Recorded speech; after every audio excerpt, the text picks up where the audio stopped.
Fala, rapaziada, paz do Senhor para todo mundo. Eu sou o Jackson de Castro, muito prazer estar participando aqui desse canal abençoado, nossa querida Lara, Deus abençoe. E você que participou aí da enquete, você que mandou suas perguntas, as suas dúvidas, as suas indagações, você que quer se aprofundar mais na área de relacionamentos, até porque você é um cristão e cristão deve buscar mais sobre essa área de relacionamento, né? Não só relacionamento de um homem com a mulher, mas relacionamento com os irmãos, com os familiares, porque tudo isso é relacionamento. E Deus é um Deus de relacionamento. Então, muito bacana você estar participando aqui desse canal com a sua pergunta e, na medida do possível, a gente vai estar tentando responder todas elas para a honra e para a glória de Jesus. Primeira pergunta é essa, gente.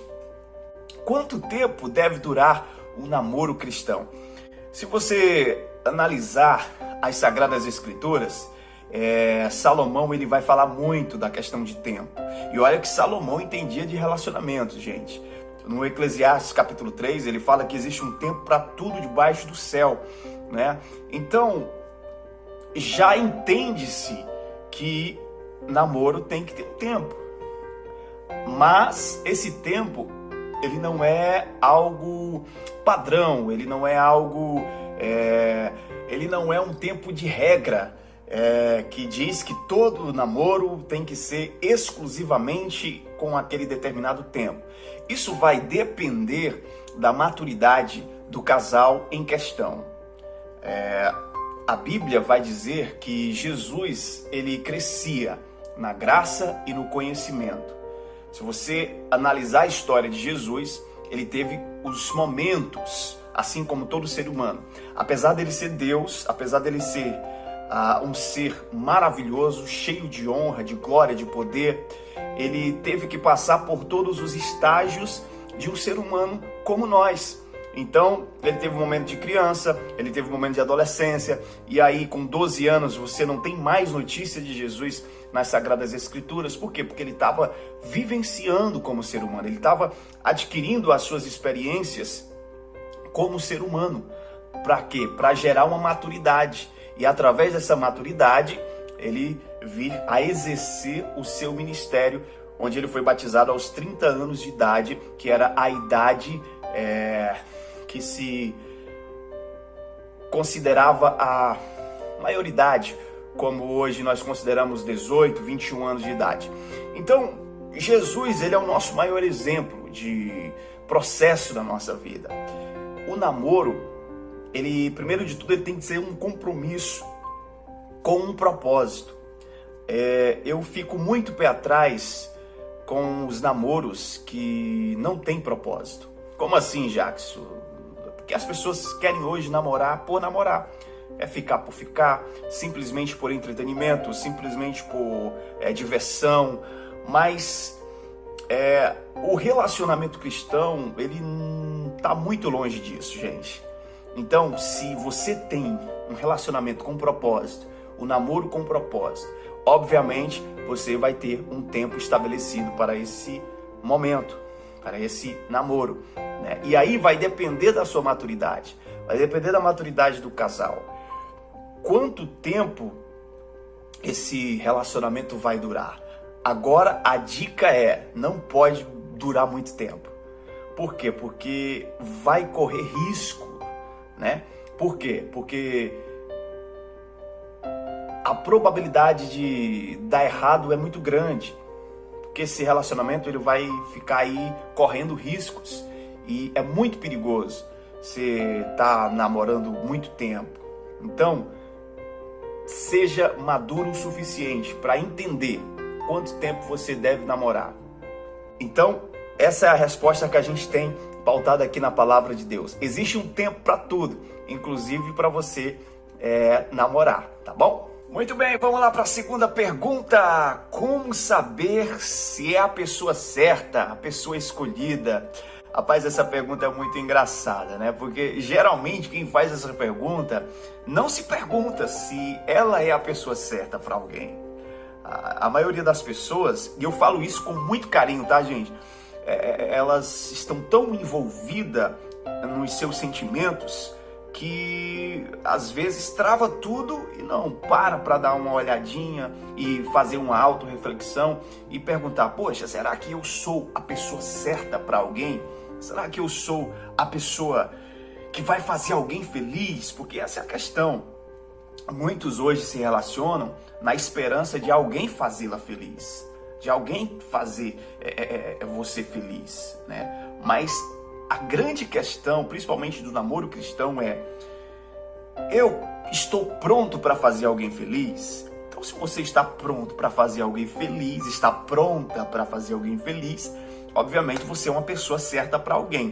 E aí, como é que eu vou saber se a pessoa com quem eu vou me relacionar, ou com quem eu estou pretendendo me relacionar, ou essa pessoa que eu já estou me relacionando, como é que eu faço para saber se ela é a pessoa certa? Eu sempre costumo usar um versículo muito conhecido da palavra de Deus, que está em Filipenses capítulo 4, o versículo 8, que ele diz assim, ó, o apóstolo Paulo falando: finalmente, irmãos, tudo que é verdadeiro, respeitável, tudo que é justo, tudo que é puro, tudo que é amável, tudo que é de boa fama, se há alguma virtude, se há algum louvor, seja isso que ocupe o vosso pensamento. Esse versículo eu uso para tomar decisões na minha vida. Esse versículo eu uso para realizar alguma coisa que eu tenho dúvida, que eu quero saber se Deus está comigo nesse negócio. Eu quero saber se Deus, ele aprova essa decisão que eu quero tomar. E isso serve para os relacionamentos também, gente, né? Você vai alinhar aquilo que você tem em mãos com a palavra de Deus. Você vai passar o pente fino. Você vai olhar. Deixa eu dar uma olhada. Se esse relacionamento ele é verdadeiro, é de verdade, ou é só prazer, ele é só diversão. E aí você tem que estar, gente, você tem que estar na maturidade. Porque se você estiver apaixonado, se você estiver apaixonada, isso daqui não vai se vir. Infelizmente, isso não vai dar muito certo. Por quê? Porque a paixão, ela é aquele sentimento forte que neutraliza, em muitos momentos, a razão, o senso. Então, a maioria das pessoas que está totalmente apaixonada, elas não consigam aplicar esse princípio. Então você vai analisar: como é que eu vou saber se é de Deus? Primeiro, é verdadeiro? Tem algum propósito nisso, gente? A gente estava falando na pergunta passada, né, sobre propósito. Tem um propósito ou é só mesmo entretenimento? É só porque eu quero estar com alguém para não me sentir sozinho? Qual é o lance aí? Qual é a real desse relacionamento? E aí você vai pautando, ó. É verdadeiro? É respeitável? Existe um respeito nesse seu relacionamento? Tá entendendo? Porque ele disse que se passar por esse crivo, é nisso que você deve pensar. Ou seja, é nisso que você deve levar em consideração na vontade de Deus. Por quê? Porque Deus quer o melhor para mim e para você. A própria palavra diz que a vontade de Deus, ela é o quê? Ela é boa, perfeita e agradável. Você está entendendo? Então, os planos do Senhor para a nossa vida são planos de prosperidade. Deus jamais permitiria que um filho seu se envolvesse com alguma coisa que trouxesse maldição. Pelo contrário, Deus, ele quer bênção. Aí você pergunta: Jacques, mas eu conheço tantos e tantos relacionamentos que pessoa é de oração será? Né? Porque orar é uma coisa, praticar a palavra de Deus é outra, gente. Você sabia disso, né? É por isso que existe a graça e existe o conhecimento. A graça é aquilo que você busca com a oração, né? Unção e oração. Conhecimento você busca pela palavra de Deus, lendo e meditando na palavra de Deus. Então, como é que eu vou saber se é de Deus? Medita, vai fazendo o teste. É perfeito? Ou é verdadeiro? É respeitável? É justo? esse relacionamento? O que mais? É puro? Tem pureza nisso? Ou é só aquela atração fervorosa da carne que sempre acontece, né? O que mais? É de boa fama? O que as pessoas falam? Qual a repercussão que tem nesse relacionamento? É de boa fama? O que mais? Tem alguma virtude? Existe algum louvor? Ou seja, Deus é louvado, Deus é glorificado através desse relacionamento? Gente, se passar por esse teste aqui, ó, Deus está no negócio, tá bom? Vamos para a próxima pergunta. Vamos lá, gente. Próxima pergunta aqui nesse bate-papo bacana. Se o homem e a mulher tiverem a mesma personalidade, o namoro pode entrar em conflito? Olha, a mesma personalidade vai ser um pouco difícil, porque geralmente um tem a personalidade diferente do outro. Talvez alguns gostos, algumas coisas que podem parecer, né? Olha, eu gosto de música tal, ele gosta de música também, da mesma música. Ah, eu gosto dessa comida, ela também gosta daquela comida. Algumas coisinhas podem parecer com a mesma personalidade, mas a alma, o caráter, o costume, a cultura sempre vai ser diferente, porque o homem é criado de uma forma, a mulher é criada de outra, e aí quando a família é totalmente diferente da outra família, enfim, são culturas diferentes. Então a mesma personalidade não vai ser, né? A mesma personalidade talvez não seja, mas o que a Bíblia diz, gente? Ainda em Filipenses, capítulo 2, versículo 2, o apóstolo Paulo ele diz assim, olha, completem a minha alegria, de modo que pensem a mesma coisa, tenham o mesmo amor, sejam unidos de alma, tendo o mesmo sentimento. Então, eu costumo dizer que os dispostos se atraem. Existe um ditado que os opostos se atraem, e esse ditado, infelizmente, ele acomoda muita gente que entra no relacionamento e não são compatíveis de pensamento, e por causa desse ditado, eles se acomodam e acham normal as brigas, acham normal as contendas, acham normal as indiferenças, e vai empurrando com a barriga o relacionamento, né? Você já viu aquele casal que vive brigando e passa ano, entra ano, sai ano, aquela confusão, mas o que é que eles dizem? Ah, é isso mesmo. Por quê? Porque os opostos se atraem.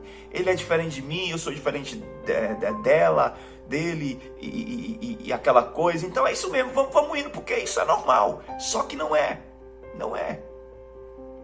O normal é a indiferença. Isso é natural, porque são criações diferentes. Mas não é normal um casal cristão viver em conflito. Por mais que tenham a mesma personalidade, vai ser muito difícil, gente. Essa pergunta que foi feita aí, se o casal tem a mesma personalidade, pode ter conflitos no relacionamento. De toda forma vai ter conflito. Pode ter a mesma personalidade, pode ser, enfim.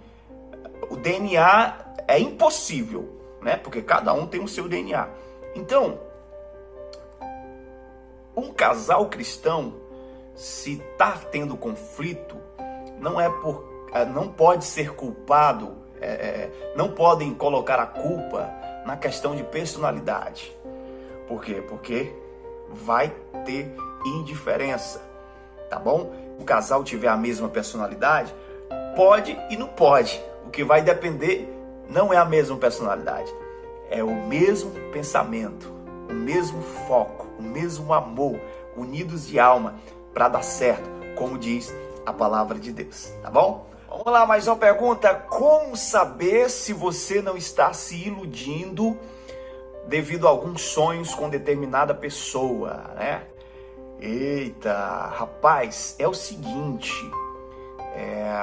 infelizmente, inclusive dentro das igrejas, muitos solteiros, muitos jovens têm se iludido, né, com pessoas.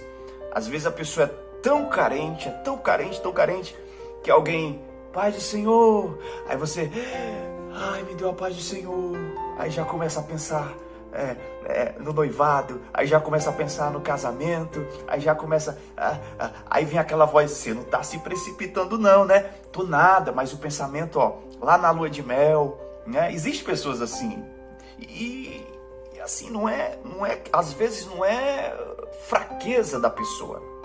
Sabe o que acontece? É que talvez essa pessoa, ela não entendeu ainda que existe algo chamado plenitude do Evangelho. Porque o que é plenitude? É a totalidade do Evangelho. Às vezes a gente foca em oração em determinadas áreas da nossa vida e a principal, que é a questão emocional, a gente não liga muito. A gente só vai precisar de estrutura emocional quando alguma coisa atinge no âmbito emocional. Alguma coisa que vai gerar decepção, alguma coisa que vai gerar medo, alguma coisa que vai gerar tristeza, alegria, porque as emoções estão enraizadas, né, a partir daquilo que a nossa alma absorve. Então, primeiro, se está se iludindo, é porque você tem que alinhar isso, tá bom? Você, de repente, pode ser uma bênção em várias áreas da sua vida, mas isso você precisa alinhar, essa questão de se iludir, de ficar pensando coisas só porque alguém sorriu diferente. Você sabe aquela pessoa que fica se apaixonando, toda semana encontra uma bênção de Deus para a sua vida? Sabe? Então, essa pessoa precisa alinhar alguma coisinha na vida dela. E eu vou te dar uma dica bacana. Olha só, Salomão, gente, ele fala muito sobre a questão da alma. Por quê? Porque a alma é o centro das emoções. Se você tem uma alma madura, você tem uma alma estruturada. E aí, meu amigo, pode vir o que vier que você não vai ficar se iludindo. Olha só o que ele diz em Provérbios, capítulo 27, versículo 7. Provérbios 27, 7. A alma farta pisa o favo de mel, mas a alma faminta, todo amargo é doce. A alma farta pisa favo de mel, mas a alma faminta, todo amargo é doce. Como é que está a sua alma? Você anda se iludindo facilmente? O que é que você vai fazer? Você vai fazer com que sua alma fique farta. E como é que eu faço que a minha alma fique farta, Jackson? Jesus. Você lembra da mulher samaritana? Quando Jesus se encontra com ela está lá pegando água. E aí ele começa a falar de sede.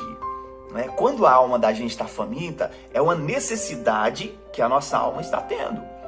Ela sente fome, ela sente sede. Você está entendendo? E quem é que pode saciar essa sede? Jesus. Ele fala para a mulher, olha, se tu beber da água que eu te der, tu não vai mais ter sede. Ou seja, tu não vai mais ficar se iludindo, tu não vai mais ficar bobinha ou bobinho com cada sorriso que a varoa dá, aquela varoa que vai entrando na igreja assim com cabelão, aí você, ai meu Deus, a varoa, aí já se apaixona, aí já fica iludido, sonhando. Você, varoa, não vai mais ficar se iludindo com aquele baterista que tá lá tocando, aí de repente ele faz uma virada na bateria, aí você diz, ai, o baterista. Sabe, Jesus, ele tem essa água que vai saciar a tua sede. A tua alma vai ser preenchida e aí você não vai mais se iludir. Eu sugiro a você que foque nisso. Senhor, preencha minha alma. Ore focado nisso. Senhor, completa a minha alma. Você sabia que Davi, 14 anos de idade, ele escreveu o salmo mais conhecido do planeta Terra. Esse salmo é mais conhecido até do que a própria Bíblia, que é o Salmo 23. Ele diz, o Senhor é meu pastor nada me faltará. De nada eu tenho falta. Ou seja, eu estou preenchido, eu estou preenchida. E pode vir o que vier, pode passar menino bonito pra lá, menino bonito pra cá, menina bonita pra lá. Eu não bato nem a passarinha, que nem diz minha avó. Por quê? Porque a minha alma está farta. E tudo aquilo que parece mel, eu piso, porque eu estou farto, eu estou farta de Jesus na minha vida, tá bom? Então, se liga, foca nisso. Ora, pede a graça de Deus para preencher a tua alma, que vai ser sucesso e acabou-se ilusão. Jesus é aquele que nunca te decepciona. Vamos lá para a última pergunta aqui, gente. É melhor ser solteiro ou ser casado? Aí, meu amigo, vai depender. Depender do que, Jackson? Depender da forma como você casou. Depender da forma como você enxerga o que é casamento. Depender da forma de como você enxerga o que é ser solteiro em Deus, né? Então depende. Por exemplo, eu sou casado, mas eu casei de forma errada. Eu casei de forma distorcida, sabe? Uma história muito, muito complexa. Então eu sofri muito, eu e minha esposa, porque a gente fez tudo errado. E no início, talvez eu poderia dizer, olha, eu preferia estar solteiro, mas hoje não. Hoje eu amo estar casado com ela, eu sou apaixonado pela minha esposa, né? E a gente tem uma vida assim abençoada, não perfeita, porque perfeição, não queira, não sonhe, não imagine que você vai ter relacionamento perfeito aqui na terra, porque não tem. Existem relacionamentos em paz, em harmonia. Existe relacionamento cheio da graça de Deus, sabe? E é gostoso, mas perfeito? Não. Por quê? Porque é construção. Tá entendendo? Então, relacionamento é construir. E sempre tem algo para construir. Sempre tem algo a fazer, sempre tem algo a melhorar. Então não existe essa perfeição. Perfeição, você sabe que nós vamos obter quando nós chegarmos no céu, porque é um lugar onde nós seremos incorruptíveis. E aí sim, vai rolar a perfeição lá. Mas olha só o que o apóstolo Paulo fala na primeira carta aos Coríntios, capítulo 7, versículo 32. O que realmente eu quero é que estais livres de preocupações. Quem não é casado cuida das coisas do Senhor e de como agradar o Senhor. Mas o que se casou cuida das coisas do mundo, de como agradar a esposa, e assim está dividido. Essa questão de eles dizer que está dividido não é divisão de pensamento, não é divisão que gera discórdia, não é divisão negativa, negativamente falando. Ele está falando que agora o trabalho do homem casado é cuidados das coisas do Senhor, mas acrescentou algo, né? Que é cuidar da esposa, cuidar da família, e a esposa cuidar do marido, da família, além de cuidar das coisas do Senhor. Mas o que está solteiro, ele cuida das coisas do Senhor e vai focando só nisso, né? Aí você pergunta, Jackson, então quer dizer que se eu sou solteiro eu tenho que estar na igreja direto, focando nas coisas do Senhor? Não é isso. Cuidar das coisas do Senhor a partir de algo principal que é do Senhor, que é a sua vida. Você vai cuidar da sua vida fisicamente, né? Você deve cuidar do seu corpo, porque seu corpo é templo e morada do seu Espírito Santo. Você deve cuidar da questão acadêmica, que eu sempre falo aqui, eu sempre venho falando aqui, inclusive nessas perguntas, nas respostas. Cuidar da questão acadêmica. Por quê? Porque tudo aquilo que você está fazendo em você está fazendo para Deus, porque você é templo e morada do Espírito Santo. Você é povo exclusivo de Deus, do Senhor. Você foi comprado por um alto preço por Ele. Então você é do Senhor. Então você é solteiro? Cuida de você. cuida da sua vida espiritualmente, área acadêmica, profissional, ministerial. E aí você vai trabalhando, você vai fazendo algo para a casa do Senhor, você prega, você evangeliza, você lidera, tudo que você fizer nessa atmosfera, você está cumprindo com a palavra, cuidando das coisas do Senhor, em como agradar o Senhor. E aí sabe o que é interessante? Que o salmista diz que agrada o Senhor, deleita-te no Senhor, e Ele satisfará o desejo do teu coração. Gente, muito obrigado por tudo, tá bom? Até a próxima. Obrigado, Lara. Deus te abençoe. Tchau, tchau.